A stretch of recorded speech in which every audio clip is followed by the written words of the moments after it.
Kusongsong tahun baru.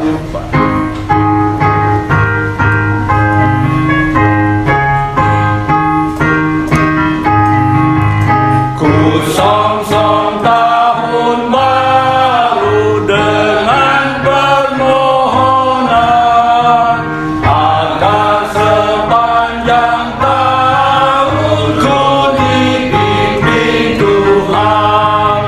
Semoga ku alami tahun kemajuan, tahun membuktikan perlindungan Tuhan.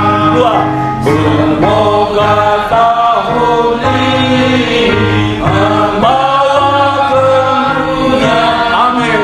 Kami yang menikmati kemuliaan Bapa.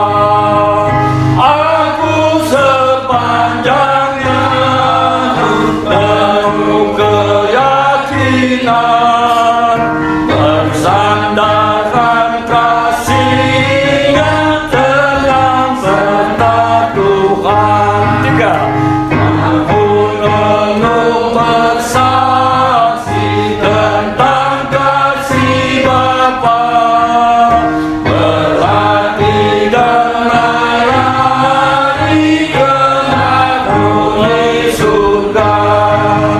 Kusongsong tahun baru dengan permohonan agar sepanjang tahun ku dipimpin Tuhan. Selamat pagi Bapak Ibu. Syukur anugerah Tuhan. Ini tahun 2022. Tahun baru, semangat baru harusnya ya. Walaupun mungkin ada yang tidak baju baru. Biasanya kan tahun baru kalau anak-anak itu identik dengan baju baru. Jadi mungkin kita juga senang ya, senang pakai baru. Tidak ada orang yang suka walaupun sudah ada yang baru tetap pakai yang lama.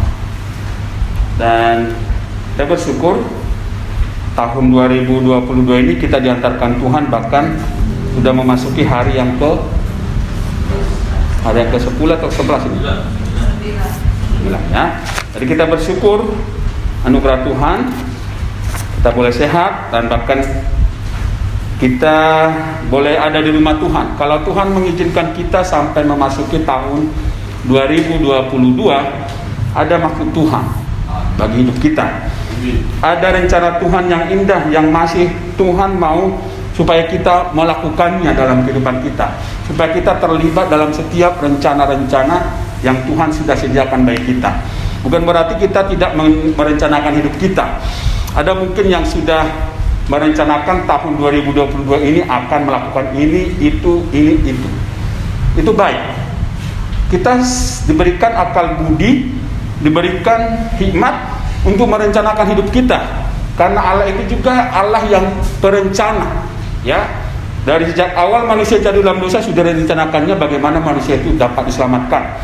Dan dalam Galatia pasal 4 ayat 4 baru segenap waktunya. Artinya Tuhan sudah merencanakan. Nah, Tuhan juga ingin kita merencanakan, tapi yang perlu kita ingat adalah bahwa apapun yang kita rencanakan dalam kehidupan kita, baiklah kita merencanakan dengan melibatkan Tuhan dan mengutamakan rencana Tuhan dalam kehidupan kita. Baik, kita membuka dari Yosua pasal 1. Saya buka masker aja. Yosua pasal 1. Kita akan baca silih berganti seperti pembacaan tadi dari Efesus tadi ya, Efesus pasal 6. Kita juga akan baca secara silih berganti dari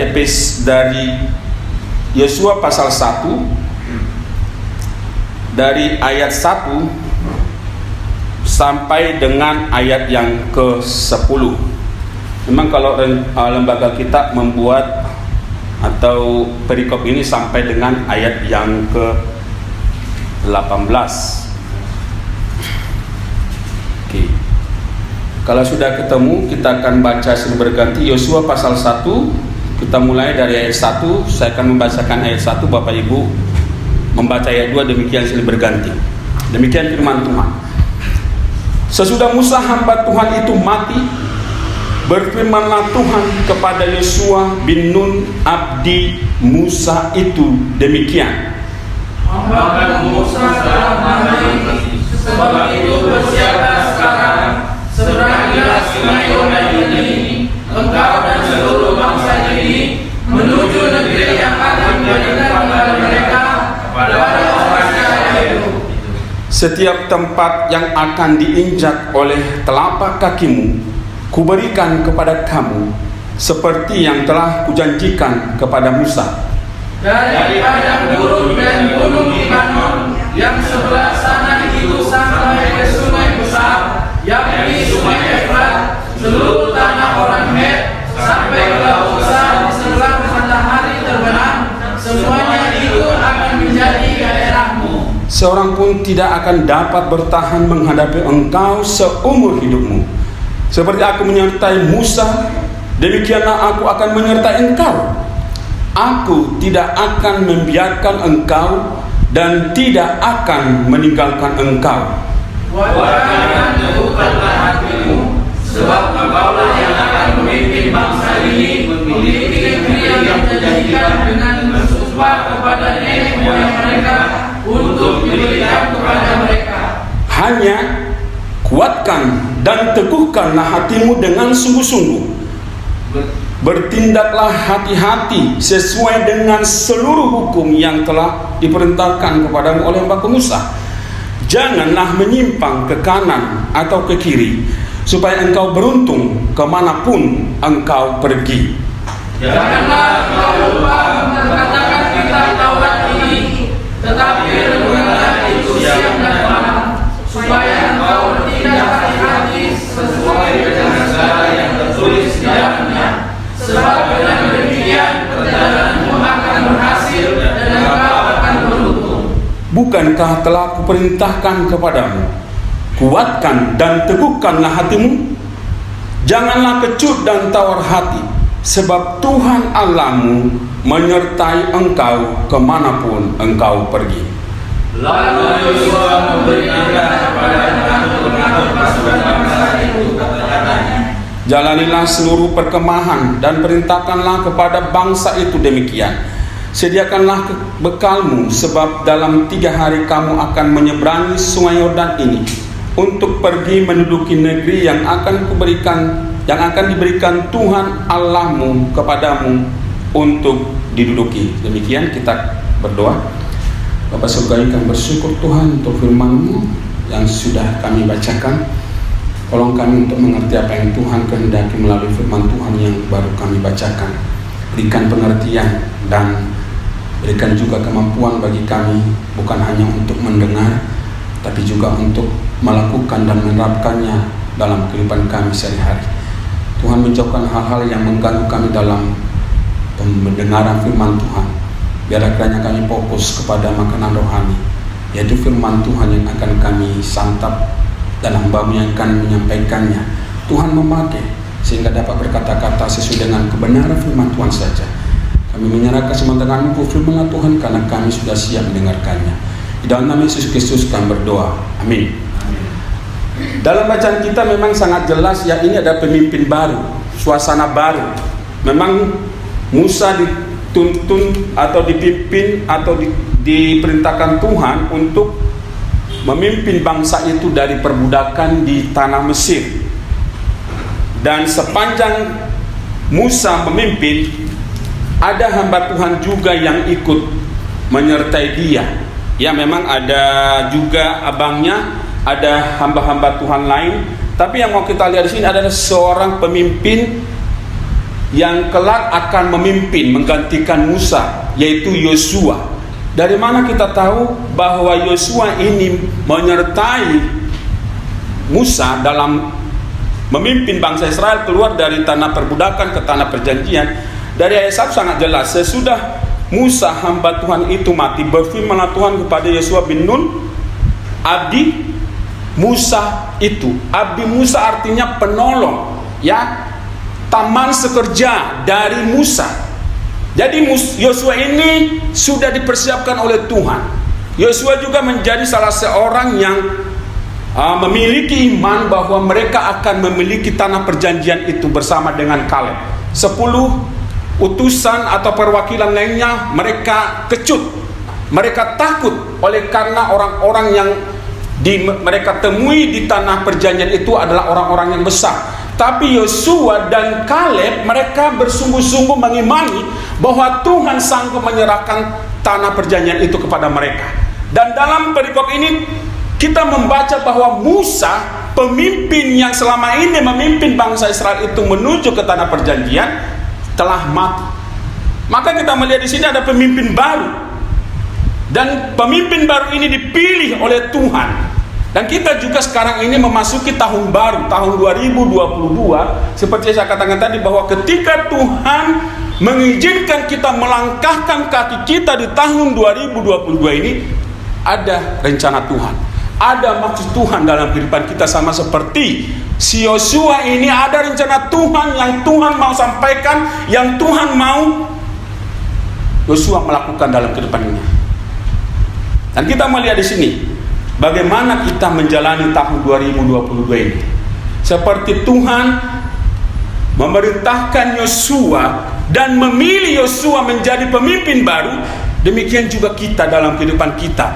Tuhan ingin supaya sepanjang tahun ini kita meneladani apa yang diperintahkan oleh Tuhan kepada Yosua. Dan bagaimana cara kita menjalani tahun 2020 ini. Dan itu menjadi tema menghadapi tahun baru. Apa hal-hal yang perlu kita lakukan? Apa hal-hal yang perlu kita persiapkan? Mungkin Bapak Ibu sebelum memasuki tahun baru sudah ada resolusi-resolusi, perubahan-perubahan yang akan dilakukan di sepanjang tahun ini. Dan kita melihat bahwa resolusi-resolusi itu baik. Tapi seperti saya sudah katakan bahwa apapun rencana hidup kita, kita mau melibatkan Tuhan. Dan kita mau melihat contoh yang Tuhan berikan kepada Yosua, bagaimana dia menjadi pemimpin baru yang akan memimpin bangsa ini ke tanah perjanjian. Yang pertama adalah menguatkan dan meneguhkan hati. Kalau kita membaca tadi ada berapa kali kata kuatkan dan teguhkanlah hatimu. Ada yang ingat dari bacaan ini? Bahkan sampai 3 kali ya. Coba kita lihat dari ayat 6. Ayat 6 dikatakan kuatkan dan teguhkanlah hatimu. Dimulai di ayat yang ke-7 ya. Ayat ke-7 dikatakan hanya kuatkan dan teguhkanlah hatimu. Ya, berapa lagi yang ada kita lihat? Ayat ke-9, bukankah telah aku perintahkan kepadamu, kuatkan dan teguhkanlah hatimu. Pertanyaan adalah mengapa sampai 3 kali Tuhan mengingatkan dan mendorong Yosua untuk menguatkan dan meneguhkan hatinya? Karena dia tahu, karena Tuhan tahu Yosua ini bisa kecut melihat bangsa Israel itu yang tegar tengkuk, yang kurang percaya, yang sudah memiliki berkat tapi ingin lagi, yang bangsa itu memberontak, seringkali memberontak kepada Musa. Bagaimana bangsa itu juga ingin melempari Musa dalam kepemimpinannya. Jadi itu bisa membuat Yosua takut, itu bisa membuat Yosua kecut dan tidak mau memimpin bangsa yang tegar tengkuk. Kalau kita melihat itu, bangsa itu adalah bangsa pilihan Tuhan, tapi bangsa yang tidak turut kepada pimpinan Tuhan, bangsa yang memang tanda petik tegar tengkuk. Dalam kehidupan kita juga ada masalah yang kita hadapi tahun lalu.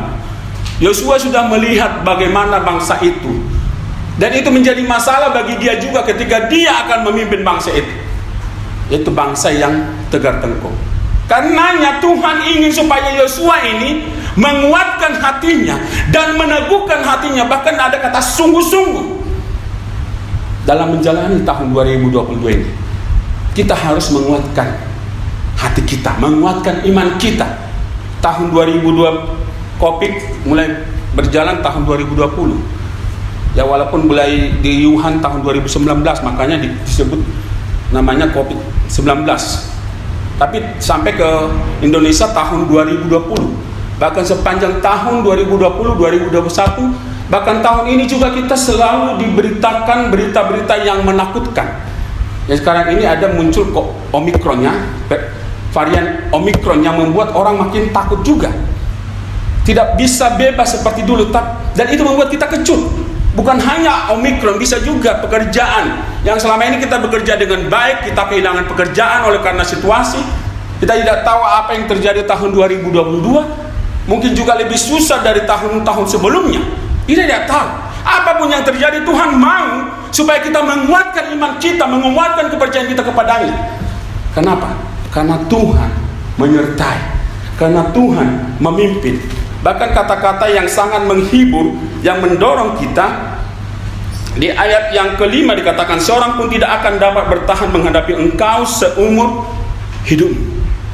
Itu bisa terjadi dalam kehidupan Yosua ketika dia menguatkan imannya, menguatkan kepercayaannya, meneguhkan hatinya kepada Tuhan dalam menjalani, dalam memimpin bangsa Israel, dalam menghadapi musuh-musuhnya di depan. Seorang musuh pun tidak akan bisa mengalahkan dia. Bahkan dikatakan kakimu up. Itu sangat enak ya ketika kita menginjakkan kaki di tempat yang mahal harganya, misalnya di Pondok Indah. Kita menginjakkan kaki kita di situ, itu menjadi milik kita. Enak ya. Dan itulah yang dikatakan oleh Tuhan kepada Yosua. Ya, dikatakan di ayat yang ke sebelumnya, ya, apapun yang akan diinjakkan kakinya itu akan menjadi miliknya. Ayat 3, setiap tempat yang akan diinjak oleh telapak kakimu, kuberikan kepada kamu seperti yang telah kujanjikan kepada Musa. Itu janji yang diberikan oleh Tuhan kepada Yosua, tapi dengan syarat dia menguatkan dan meneguhkan hatinya. Di awal tahun ini dan sepanjang tahun, Tuhan ingin kita menguatkan hati kita, menguatkan iman kita, karena pasti banyak tantangan di depan, karena pasti banyak halangan di depan. Jadi kita tidak menganut doktrin kemakmuran yang mengatakan kalau ikut Yesus semuanya lancar, semuanya hebat, semuanya aman. Tidak. Karena dalam Filipi pasal 1 ayat 29 kita dikaruniakan bukan hanya percaya, bukan hanya kepercaya kepada Tuhan, tapi juga menderita bagi Dia. Memang kita tidak mencari penderitaan dalam hidup kita. Kalau bisa satu kata itu dihilangkan dalam kamus hidup kita. Tidak ada orang yang senang menderita. Tapi kalau kita menderita karena Kristus, karena kita mengikut jalannya, karena kita setia mengikut Tuhan, itu adalah kasih karunia. Dan itu adalah panggilan kita menderita bagi Kristus. Penderitaan yang dialami orang-orang sepanjang tahun sebelumnya, itu juga kita alami. Penderitaan yang akan kita alami, yang dialami oleh orang-orang di tahun 2022 ini, itu juga mungkin kita alami, bahkan mungkin kita lebih parah. Apakah kita akan menjadi takut? Apakah kita akan menjadi marah kepada Tuhan? Tuhan, saya sudah setia datang ke gereja, saya sudah setia melayani Tuhan, tapi kenapa hal ini terjadi bagi saya? Kenapa saya tidak seperti orang itu yang hidupnya aman, nyaman, yang gajinya gede? Apakah kita akan mengeluh dan mengeluh? Tidak. Tuhan ingin supaya kita menguatkan kepercayaan kita, menguatkan iman kita. Sampai 3 kali Tuhan memerintahkan Yosua supaya menguatkan dan meneguhkan hatinya. Ini adalah kata-kata yang sangat penting untuk kita renungkan. Di awal tahun, minggu kedua, di bulan Januari ini, Tuhan ingin supaya kita menguatkan iman kita kepadanya. Bahkan dari pembacaan tadi, ya, dari Efesus pasal 6 ayat 10 tadi, apa kata yang boleh kita lihat di situ? Coba dibaca oleh Pak Morris dari Efesus pasal 6 ayat 10 tadi. Sebelum kita berperang secara rohani juga itu kata itu muncul. Silakan Pak, Efesus pasal 6 ayat 10. Efesus pasal 6 ayat 10, demikian firman Tuhan. Akhirnya hendaklah kamu kuat di dalam Tuhan. Apa katanya? Akhirnya hendaklah kamu kuat di dalam Tuhan. Di dalam kekuatan kuasanya. Perhatikan kata-kata itu. Kita bisa kuat di dalam Tuhan. Bukan karena kita makan enak-enak, ya, memang itu juga penting ya. Tapi jangan kelebihan juga, makin baju nanti. Tahun ini resolusi memang latihan badani. Tapi bukan dalam latihan badani, olahraga kuat, olahraga teratur, kita mengandalkan kekuatan kita di dalamnya. Tapi kita dikatakan kuatkanlah hatimu, bersandar kepada kekuatan Tuhan. Ya, jadilah kuat di dalam Tuhan, bukan di dalam pendidikan kita, bukan di dalam harta kita, bukan di dalam kesehatan kita, atau dalam hal-hal lainnya. Tapi Tuhan ingin supaya kita menguatkan hati kita, menguatkan iman kita di dalam Tuhan, di dalam kekuatan kuasanya. Karena tidak ada yang bisa menandingi kekuatan Tuhan. Ya, COVID atau penyakit apapun yang mungkin datang tahun-tahun berikutnya, tidak akan ada apa-apanya kalau kita menguatkan iman kita kepada Tuhan. Bahkan ketika kita pun terinfeksi oleh penyakit-penyakit itu, kalau kita tetap menguatkan iman kita kepada Tuhan, kita tetap aman. Maka dikatakan hati yang gembira adalah obat yang manjur. Ya, ketika hati kita bergembira, bersukacita di dalam Kristus, itu menjadi obat yang manjur, yang membuat kita sehat di dalam Tuhan, yang membuat kita tetap maju di dalam Tuhan. Tapi bukan berarti juga kita tidak berobat ketika kita sakit. Tapi obat itu menjadi sarana yang Tuhan pakai untuk bisa kita sembuh kalau kita sakit. Jadi betapa penting kita menguatkan. Dan itu langkah yang pertama, perintah yang pertama yang Tuhan perintahkan kepada Yosua sebelum Yosua memimpin bangsa yang sangat besar itu. Bangsa yang penuh dengan masalah, kalau bisa saya katakan ya. Kenapa? Karena berulang-ulang Tuhan sudah memberikan mujizat, mereka selalu tidak percaya. Sudah diberikan mana, ingin lebih lagi, berikan burung puyuh, mereka tidak percaya. Bahkan sebelum burung puyuh itu ditelan sudah dimuntahkan, karena bagaimana mereka tidak mengimani Tuhan oleh karena nafsu, hawa nafsu mereka. Berulang kali mereka tidak percaya kepada Tuhan. Dan itu pasti membuat Yosua menjadi takut. Kita juga memposisikan hidup kita, andaikan kita adalah Yosua yang sudah melihat bangsa itu begitu susah diatur, ya. Apalagi kalau misalnya pemimpin jemaat sekian orang, mungkin ada rasa takut juga, bagaimana saya menggembalakan jemaat ini? Si ini begini, si ini begini. Otak, pikiran, perasaan, sifat dari setiap orang itu sangat-sangat berbeda. Tapi itu bukan membuat kita menjadi takut, menjadi khawatir. Atau kita memiliki anak si A, si B, membuat kita takut bagaimana masa depannya. Kita menguatkan iman kita kepada Tuhan. Jangan kecut dan tawar hati. Ya, ayat 9 katakan, bukankah telah kuperintahkan kepadamu, kuatkan dan teguhkanlah hatimu, janganlah kecut dan tawar hati. Ada masanya kita tawar hati, ada masanya kita kecut, khawatir, menyerah, tidak mau maju lagi dalam pelayanan, tidak mau maju lagi dalam membawa jiwa-jiwa, atau tidak mau lagi maju dalam melakukan pekerjaan-pekerjaan Tuhan. Dan iblis senang ketika kita mundur. Siapa yang senang? Iblis. Tapi Tuhan tidak mau itu terjadi dalam kehidupan Yosua dan dalam kehidupan kita masing-masing, pribadi lepas pribadi yang ada di jemaat ini. Tuhan ingin supaya kita maju terus walaupun banyak tantangan. Itu sebabnya 7 kali orang percaya jatuh, 7 kali harus bangkit. Apapun, bukan berarti orang percaya itu jemaat yang ada di tempat ini atau orang percaya tidak pernah jatuh. Kalaupun jatuh, kita harus bangkit, kita harus maju. Jadi kita harus maju terus menghadapi situasi yang mungkin membuat kita semakin takut. Kenapa? Karena Tuhan menyertai. Janganlah kecut dan tawar hati, sebab Tuhan Allahmu menyertai engkau. Hanya di gereja saja? Hanya di tempat ibadah saja? Bukan. Coba perhatikan ayat yang kata-kata berikutnya. Sebab Tuhan Allahmu menyertai engkau kemanapun engkau pergi. Apakah kita di tempat pekerjaan, Apakah kita di lingkungan kita, di rumah, dimanapun, Tuhan menyertai kita ketika kita menguatkan iman kita, menguatkan dan meneguhkan hati kita bersama dengan Tuhan. Jadilah kuat di dalam Tuhan. Itu yang Tuhan mau di awal tahun ini, supaya sepanjang tahun seperti nyanyian kita, supaya sepanjang tahun kita dikaruniai Tuhan untuk bisa maju bersama Tuhan. Kuatkan dan teguhkanlah hatimu.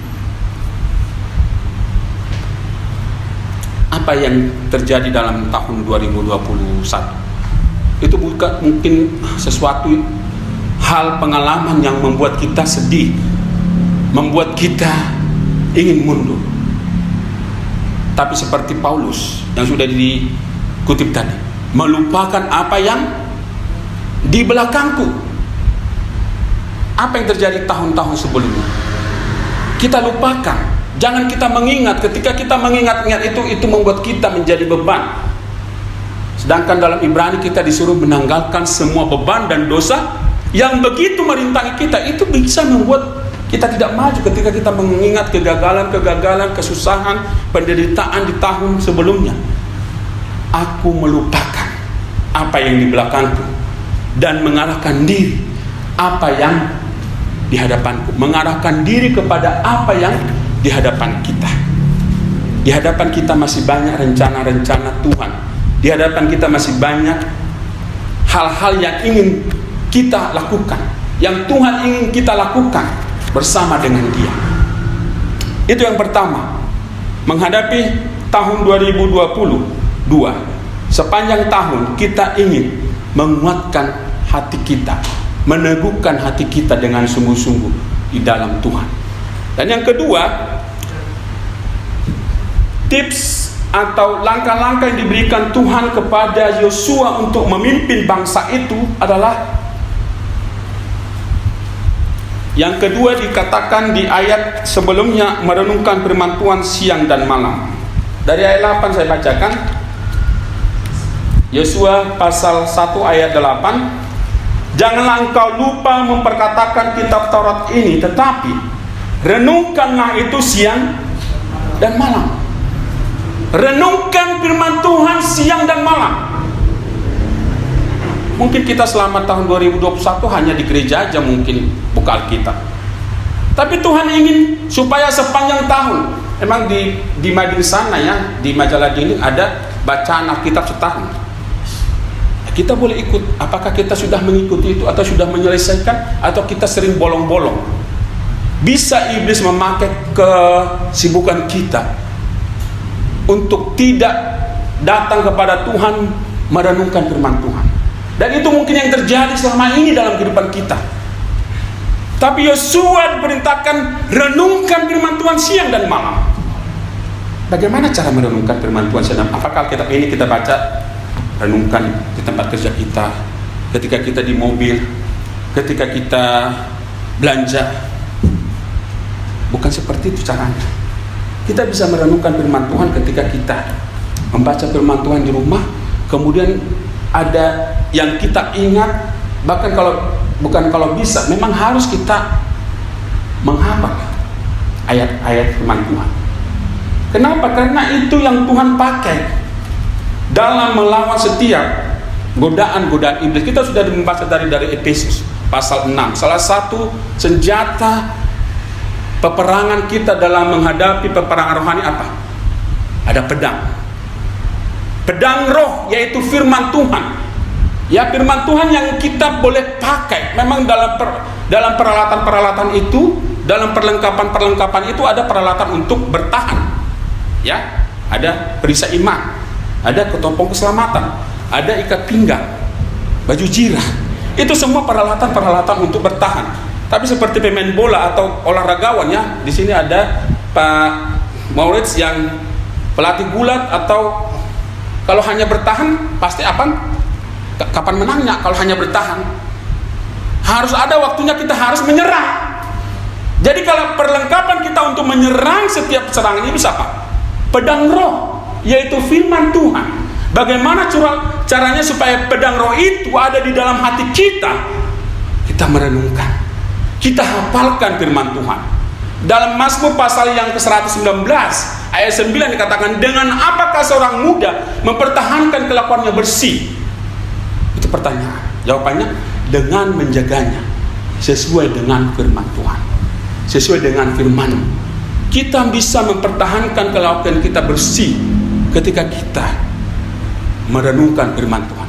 Ketika firman Tuhan itu ada di hati kita, ada di pikiran kita. Itu sebabnya dalam ayat ke-11, ya, dalam hatiku, Mazmur pasal 119, dalam hatiku, bukan hanya di sini, bukan dalam hanya pikiran, dalam hatiku aku menyimpan janjimu. Supaya apa? Supaya aku jangan berdosa terhadap engkau. Itu boleh kita baca langsung, ya. Mazmur 119 ayat 9, ayat 9 sampai 11. Boleh siapa namanya saya di depan Pak Morris, siapa namanya? Ya, Rizal, ya. Ya, ya. Di Yesus 1:9. Mazmur 119 ayat 9 sampai 11. Mazmur 100 pasal 119 ayat 9 sampai 11.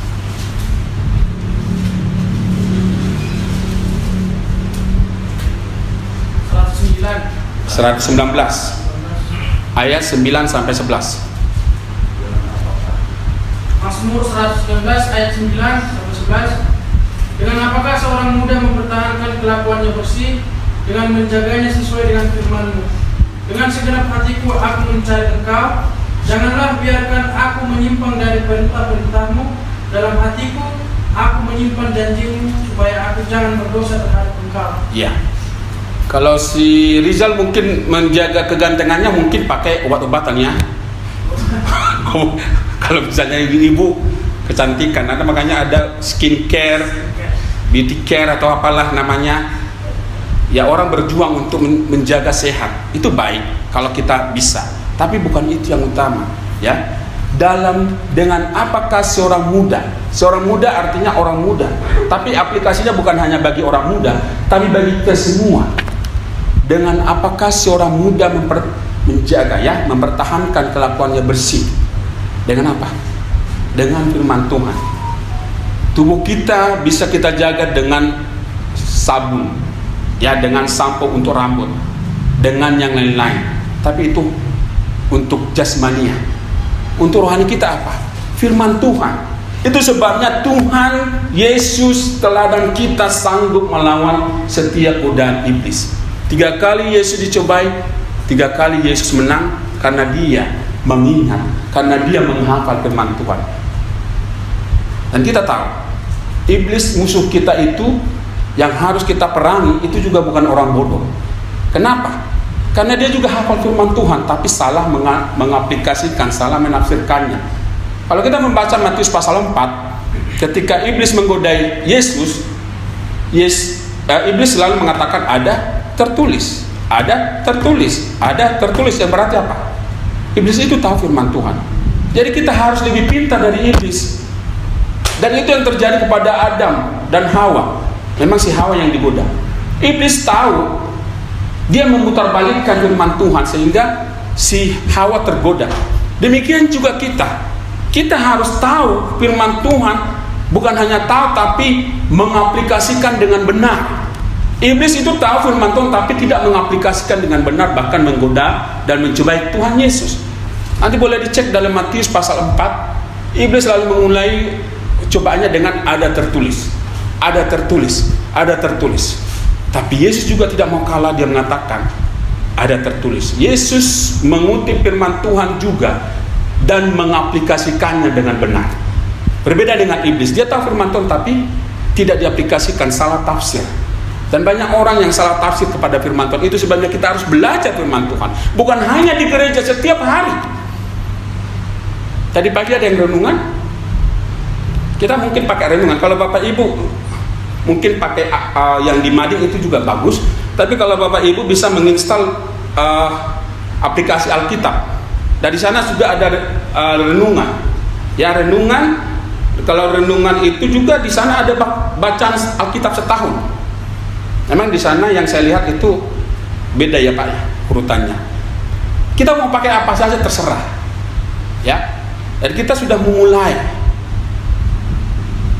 dari Januari, 1 Januari, ya. Kita sudah baca devotion itu memang dari renungan harian dari Yayasan Gloria.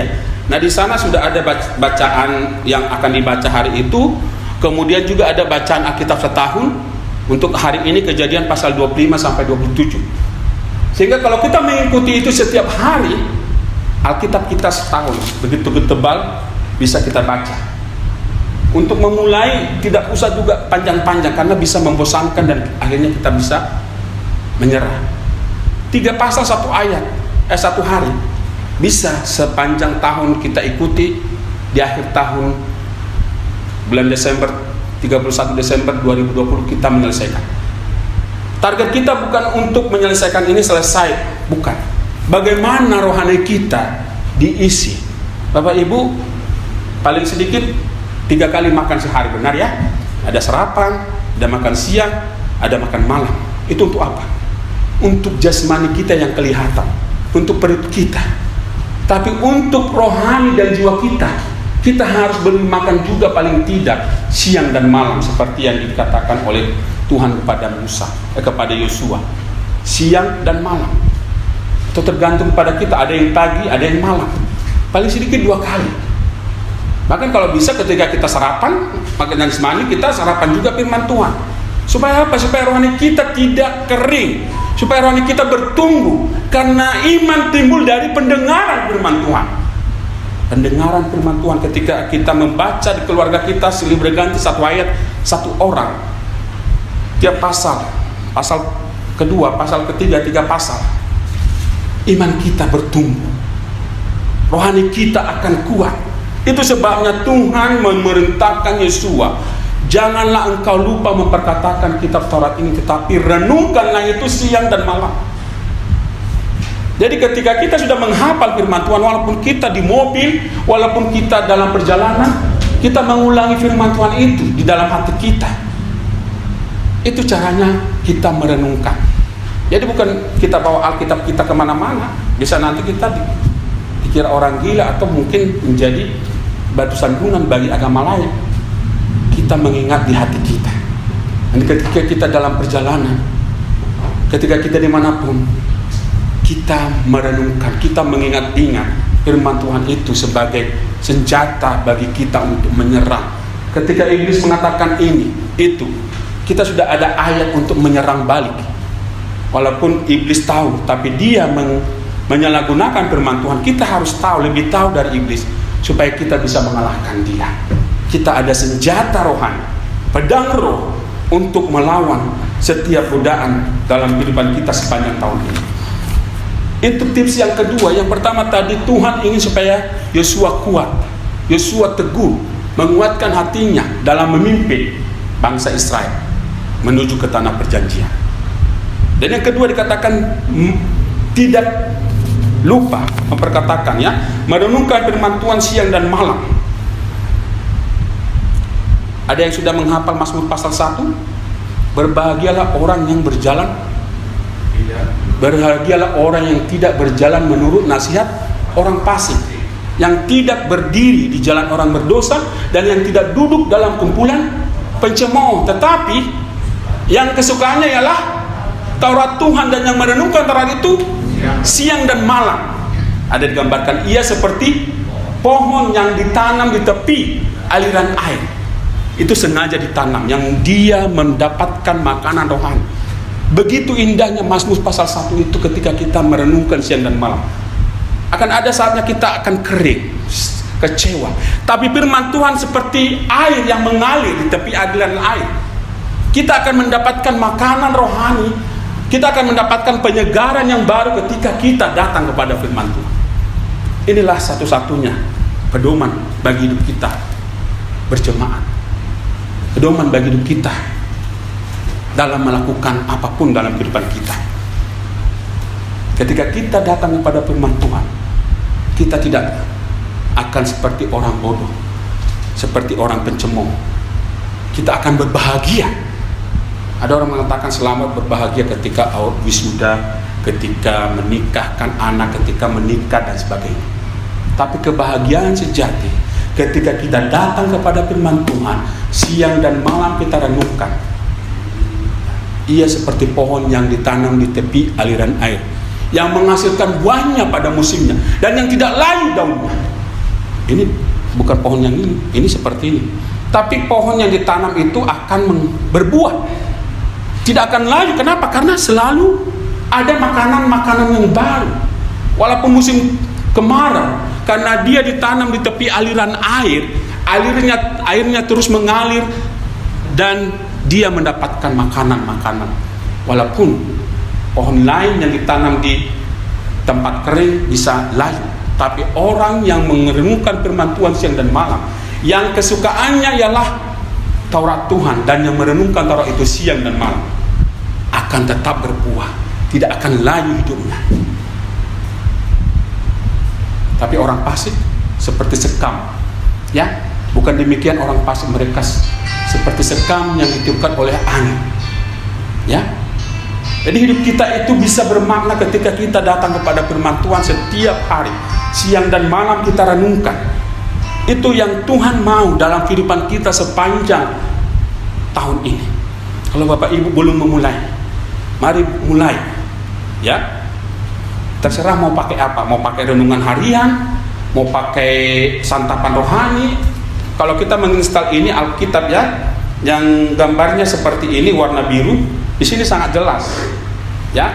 Warna biru kita install Alkitabnya, baru situ juga ada nyanyian rohani, nyanyian pujian yang 300, bukan yang ini, memang yang LBB punya, dan ada renungan, dan di situ sudah ada daftar harian kita, daftar Alkitab yang kita baca setiap tahun.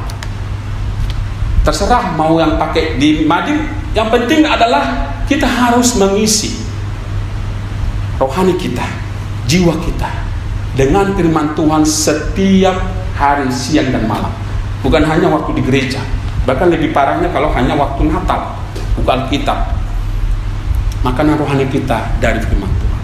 Dan itu yang diperintahkan oleh Tuhan kepada Yosua, merenungkan firman Tuhan siang dan malam. Sesibuk apapun kita, Tuhan ingin supaya kita membaca firman Tuhan. Ya, tips dari dokter adalah jangan terlambat makan. Kenapa? Karena bisa sakit asam lambung naik. Itu penyakit yang banyak diderita orang karena terlalu sibuk kerja. Ya, kita jangan terlambat makan jasmani untuk kesehatan. Demikian juga kita secara rohani, jangan terlambat, apalagi jangan satu hari itu kita habiskan tidak makan rohani, bisa kering. Coba Bapak Ibu tidak makan satu hari, apa yang terjadi? Hah? Bukan hanya lemas, ya, tidak bisa melakukan apapun. Demikian kita rohani kita. Mungkin kita yang penting kan sudah makan jasmani sehat, bisa melakukan kerja. Enggak, rohani kita juga perlu diisi, perlu dimaksimalkan. Bayangkan aja kita tidak makan satu hari, bisa saja marah-marah, ya. Tidak ada makan, Bapak sudah capek pulang dari kantor, makanan belum ada, bisa marah-marah jadinya. Tapi apakah kita pernah marah ketika rohani kita tidak pernah diisi, tidak diisi satu hari, siang dan malam? Aman di tangan Yesus 3:34.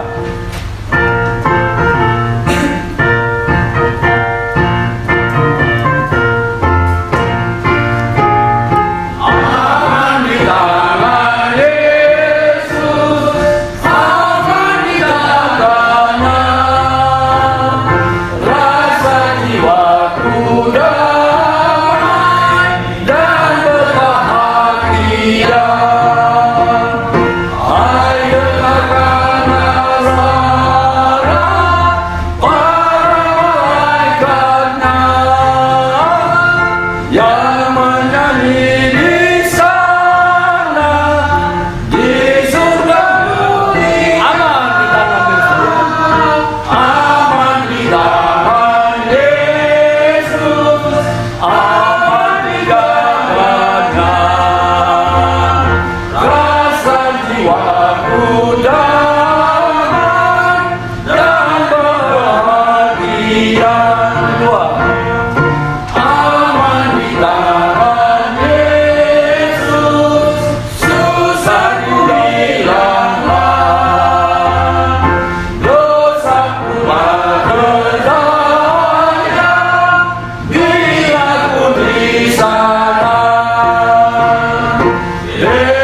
sadar